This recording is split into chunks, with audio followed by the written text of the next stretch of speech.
My name is Quinn Jacobson. I was born and raised in Ogden, Utah.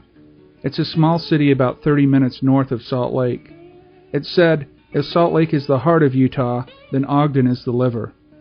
Ogden is known for the meeting of the railroads and the Golden Spike, as well as 25th Street, where, in the 19th century, you could find houses of ill repute and opium dens.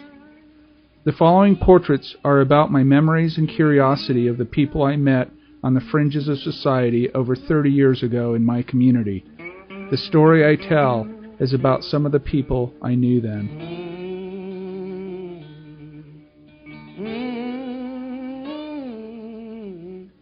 As a young boy in the early 1970s, I often went with my father to a low-income apartment complex he owned. The tenants there fascinated me. I remember the obese, mentally challenged twins who lived on the first floor. They were always drunk and flirting with the men in the building. There was a 70-year-old former Golden Gloves boxer named Ray who lived on the second floor. He would talk with me for what seemed to be hours about smoking. Every time I saw him, he would say, "Never ever start smoking," as he would take a long drag from his menthol cigarette.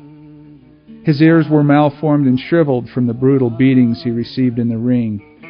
I could hardly see his eyes because of the scar tissue around his eyebrows. I also remember a guy named Louis. He was handicapped from polio and had a severe speech impediment. He would tremble and drool when he spoke. Louis ate cold chili out of the can and drank homemade wine. There were also construction workers, ex-convicts, day laborers, drug addicts, and elderly eccentrics. They were all very intriguing and mysterious to me. When I was around them, I felt like I was in a different world. My work addresses and explores these experiences and asks questions about things like identity, difference, social class, and memory. Like the work of Sander, Winogrand, and Arbus, I want to create work that evokes rather than tells and suggests rather than explains. Its narrative context is very important. For me, the wet plate process is a lot like the people I photograph. It's an abandoned and forgotten process, and in a lot of ways, I feel that the people I photograph are abandoned and forgotten too.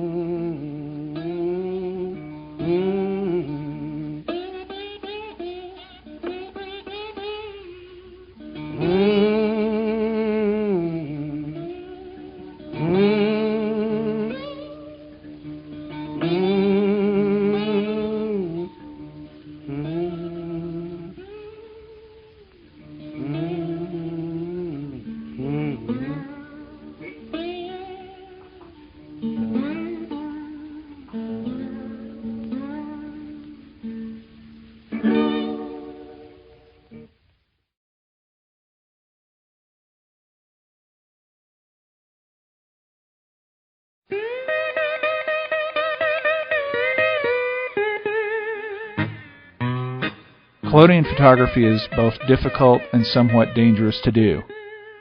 It was invented in 1851 by the Englishman Frederick Scott Archer. He was looking for a process that could produce fine detail and negatives. It was one of the first photographic processes invented. Cutting the glass. I use both black glass and clear glass in the process. I use clear glass for negatives and black glass for positives. I shoot everything from 11 by 14 to quarter plate. Deburring the glass. You need to do this so you don't get cuts on your hands because of the cyanide used in the process, and it also gives a ridge to hold the emulsion or the film. Cleaning the glass. Although this step isn't very flattering, it's extremely important.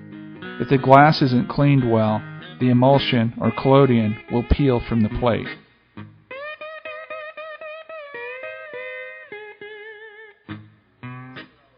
Flowing the plate.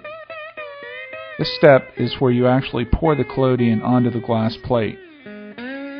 It's very technique driven. It takes a lot of practice to do it correctly. The technique used here will determine if your plate is smooth, and ridge-free, and determines how many defects or imperfections you have in the plate. Sensitizing the plate. When the collodion has reached a set point, the plate's dropped into a bath of silver nitrate for 3 to 4 minutes.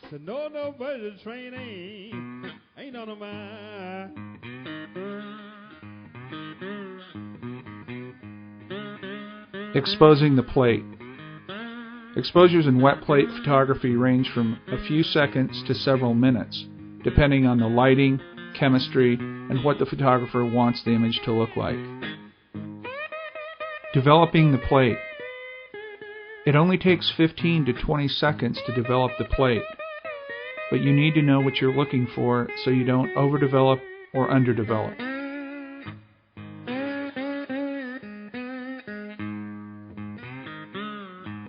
Fixing the plate. I use potassium cyanide to fix the images. I let the sitter watch the image change from a bluish negative to a warm, positive ambrotype. Leaving in the morning by half door, we'll ride the blind, baby street and I don't mind dying. Last year, I bought a 1990 Dodge Caravan and put a darkroom in the back of it.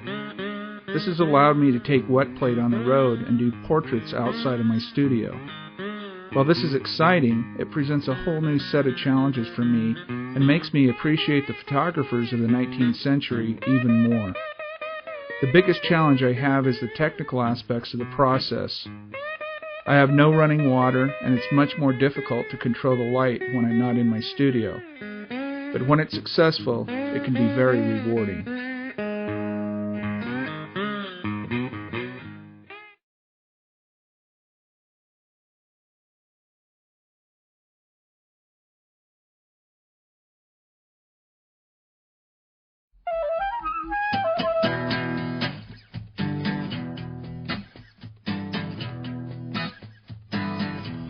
It will always be the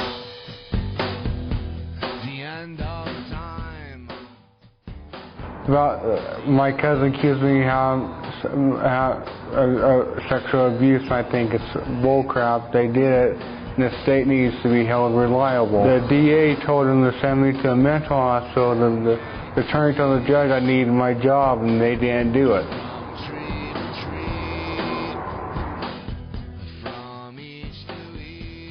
What to me to be normal is just take me as I is.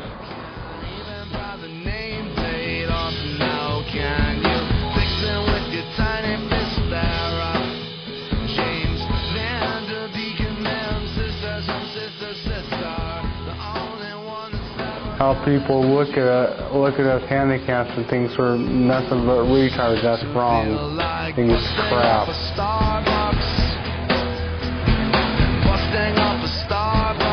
Life is like a prison sometimes. It's how people treat you. This bitter drink has made you drunk.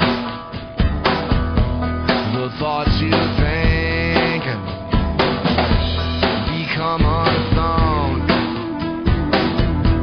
The seas are blazing. The sky is blue. The water's red. And the flames are blue. Does the man who made the shoes own you, clown? You can't even find the... You on out there? Alright, let's get this thing moving.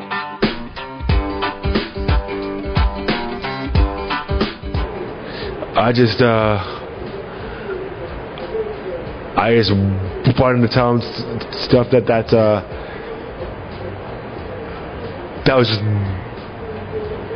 was real. Stuff that I personally made.